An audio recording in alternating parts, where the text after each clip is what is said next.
Hello friends, welcome back. This is Jagdish and you're watching Shipra Institute of Language and English Teaching channel. Dear friends, मैंने recently suppose to के ऊपर एक video upload किया था। आज का ये वीडियो लेक्चर suppose to का सेकंड पार्ट है।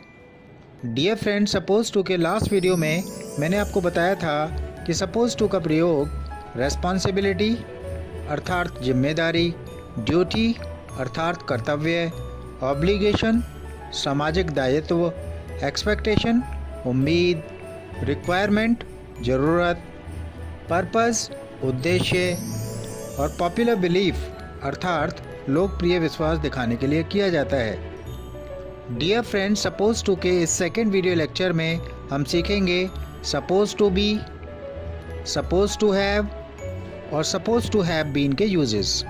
तो चलिए आज का ये वीडियो लेक्चर शुरू करते हैं। पहले हम सीखेंगे सपोज टू बी के यूजेस। चलिए सीखते हैं सपोज टू बी का पहला यूज़।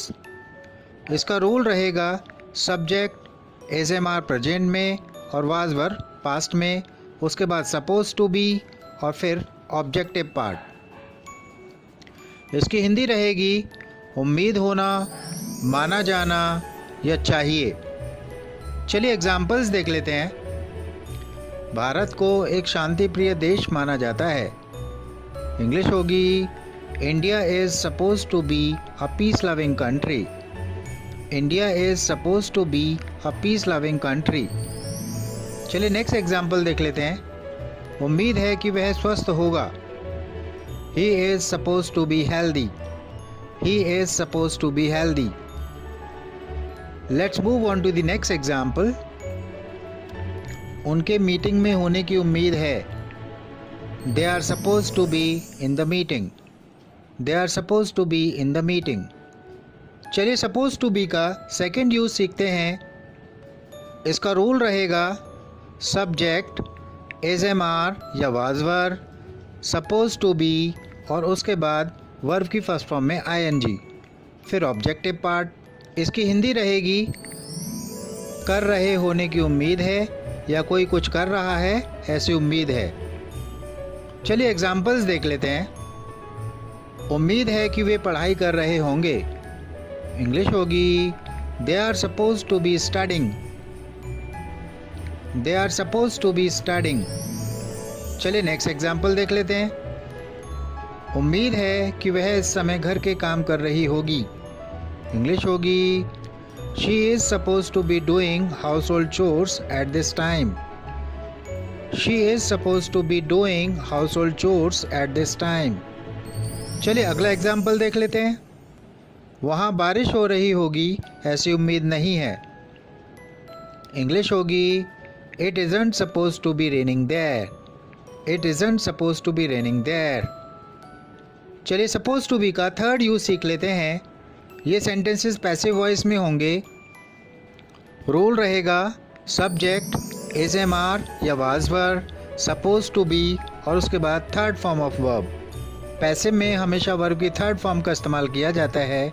पैसिव वॉइस में सब्जेक्ट शुरू में नहीं दिया होता है, एक्शन इम्पॉर्टेंट होता है, सब्जेक्ट इतना इम्पॉर्टेंट नहीं होता है, इसलिए सब्जेक्ट को सेंटेंस के शुरू में कभी नहीं रखा जाता है। चलिए सेंटेंसेस देख लेते हैं। सड़क की मरम्मत होने की उम्मीद है।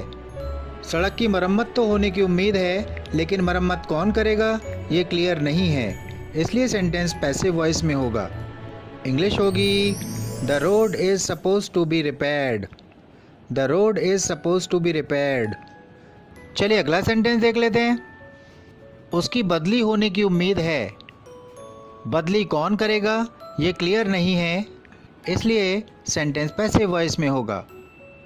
इंग्लिश होगी he is suppose to be transferred. He is suppose to be transferred.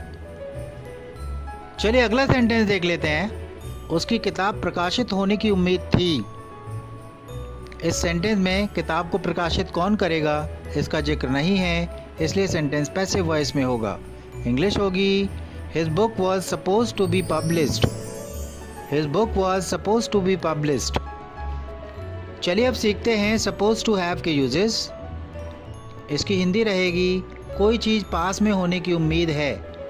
या कोई चीज़ पास में होनी चाहिए। चलिए एग्जाम्पल्स देख लेते हैं। बच्चों के पास किताबें होने की उम्मीद है। इंग्लिश होगी children are suppose to have books. Children are suppose to have books. चलिए नेक्स्ट एग्जाम्पल देख लेते हैं। उम्मीद है कि उसे अनुभव होगा या उसके पास अनुभव होगा। इंग्लिश होगी he is suppose to have experience. He is suppose to have experience. चलिए नेक्स्ट एग्जाम्पल देख लेते हैं। उनके पास खुद का मकान होने की उम्मीद थी। इंग्लिश होगी they were suppose to have their own house. They were suppose to have their own house. चलिए सपोज टू हैव का नेक्स्ट यूज सीखते हैं। इस यूज में सपोज टू हैव के बाद वर्ब की थर्ड फॉर्म का इस्तेमाल होगा, अर्थात सिचुएशन परफेक्ट टेंस में होगी। इसकी हिंदी पहचान रहेगी उम्मीद है कि किसी ने कोई कार्य कर लिया होगा या कोई काम कर चुका होगा। चलिए एग्जाम्पल्स देख लेते हैं। उम्मीद है कि बच्चे गृह कार्य पूरा कर चुके होंगे। इंग्लिश होगी children are suppose to have completed their homework. Children are suppose to have completed their homework. चलिए अगला एग्जाम्पल देख लेते हैं। उम्मीद है कि उसने पैसों का इंतजाम कर लिया होगा। इंग्लिश होगी He is supposed to have arranged the money. He is supposed to have arranged the money. चलिए अगला एग्जाम्पल देख लेते हैं। उम्मीद है कि मम्मी ने खाना पका लिया होगा या मम्मी खाना पका चुकी होंगी। इंग्लिश होगी mummy is suppose to have cooked the food. Mummy is suppose to have cooked the food. चलिए अब सीखते हैं सपोज टू हैव बीन का use. Suppose to have been के बाद वर्ब की थर्ड फॉर्म का प्रयोग किया जाएगा और ये सिचुएशन पैसिव वॉइस में होगी। इसकी हिंदी पहचान रहेगी उम्मीद है कि कोई कार्य हो चुका होगा या हो गया होगा। चलिए एग्जाम्पल्स देख लेते हैं। उम्मीद है कि मकान की मरम्मत हो चुकी होगी। मकान की मरम्मत किसने की होगी ये क्लियर नहीं है, इसलिए सेंटेंस पैसिव वॉइस में बनेगा। The house is suppose to have been repaired. The house is suppose to have been repaired. चलिए नेक्स्ट सेंटेंस देख लेते हैं। उम्मीद है कि उसकी तरक्की हो गई होगी। सेंटेंस पैसिव वॉइस में है। He is suppose to have been promoted.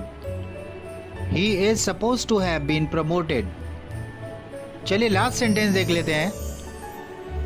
उम्मीद है कि मेरे कपड़े प्रेस हो चुके होंगे। इंग्लिश होगी my clothes are suppose to have been ironed. My clothes are suppose to have been ironed. This brings me to the end of this video lecture. I'll meet you very soon in my next video lecture. Till then, take a very good care of yourself. Bye bye.